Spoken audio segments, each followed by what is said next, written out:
All right, folks, today we're going to talk about the Key to the Kingdom game. This is what the board looks like, and it already looks exciting and fun. This came out in the 90s back in the day, and basically you are the adventurer. I thrive for glory and adventure. And you're looking for, of course, treasure. What are some of those treasures you can get? Well, they're right here. You can get a chalice, the crown of glory, the ring of power, the rune sword, or you may not leave the kingdom until you've been around the snake pit to throw this cobra away. That's a bum. Or the actual key to the kingdom. So those are the treasures. What you're going to do is you're going to shuffle these treasure cards up and then randomly put them in the sleeves. Each one of these sleeves represents some of the castles that you can go into. For instance, this is the Banshee Towers, the Ice Palace, the Demon Castle, the Island Fortress, the Evil Tower, and the Temple of Martyrs. Yeah, that's a fun place for a vacation.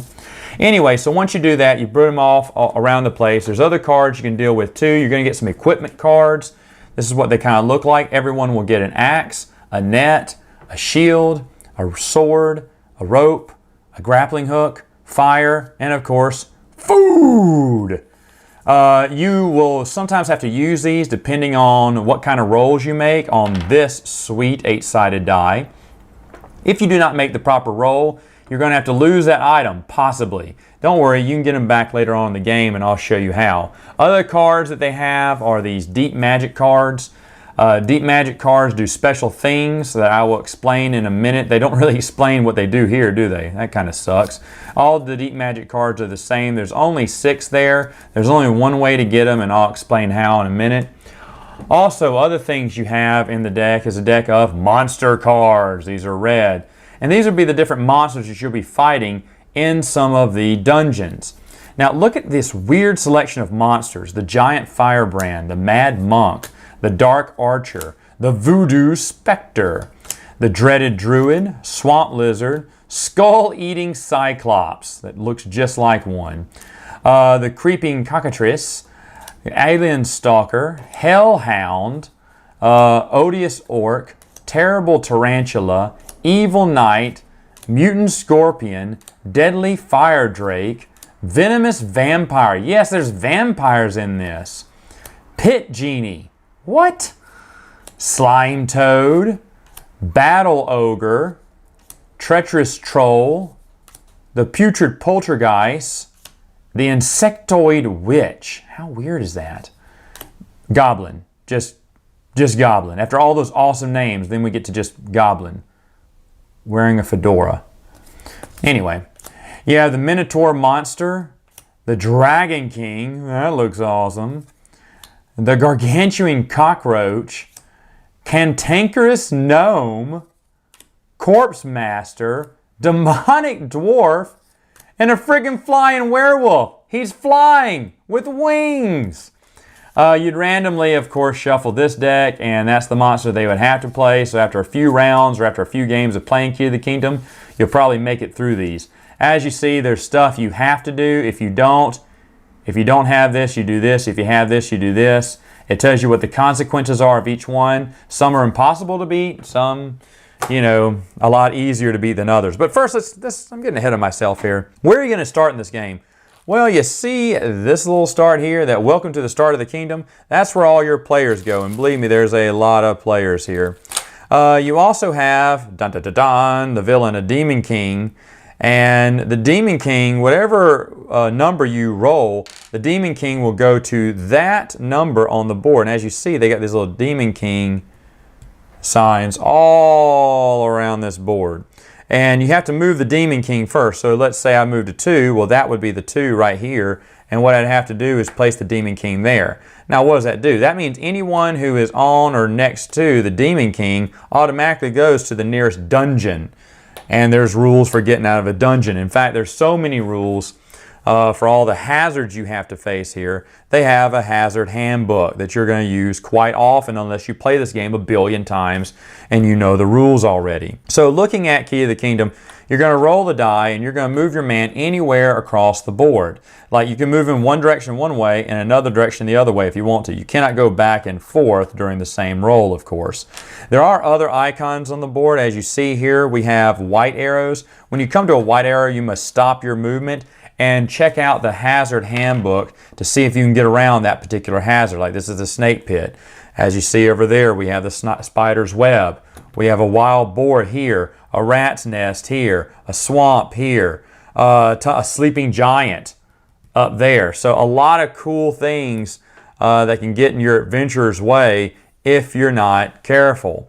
So as you're going around and you're fighting villains and you're using some of your equipment cards here, you're trying to find, of course, the key to the kingdom and another treasure and then trying to escape. Of course, you get the snake or the cobra, you have to dump it off in the snake pit before you leave the kingdom here.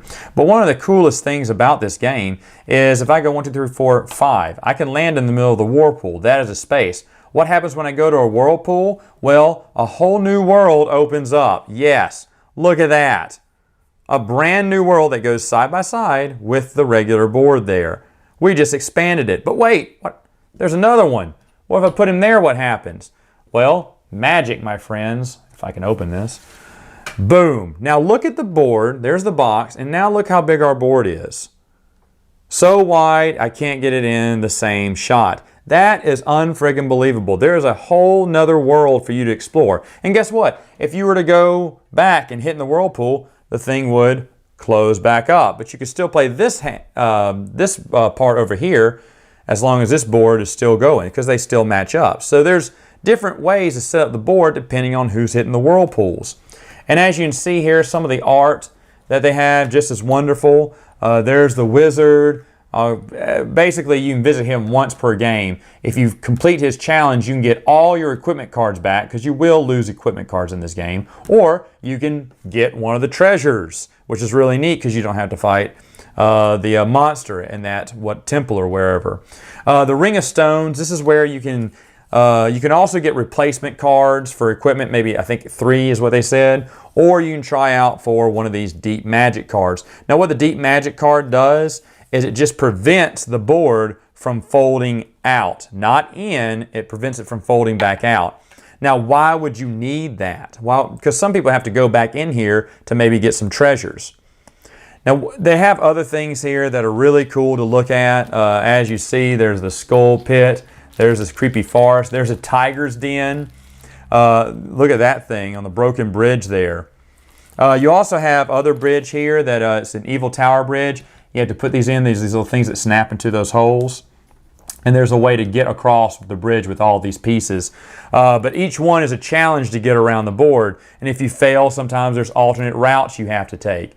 I mean, it is really nice. The artwork is super cool. And the theme is pretty cool too because the board, like I said, is always folding out, folding in, and whatnot. So let's go back and say that someone was jumping in the whirlpool. And maybe that your character, this guy, he is maybe still on the board. Well, he has 3 rolls to get off the board. And he can get off the board and go on to here, or he can get to the whirlpool in 3 turns. That's all he has. If he doesn't, he's going to get swept as the board goes up. Oh, no! And, oh, dang. I really lost him. Well, anyway, you're really dead and you're really out of the game if that happens. Kind of sucks. Same thing if they're over here and they're trying to close the board.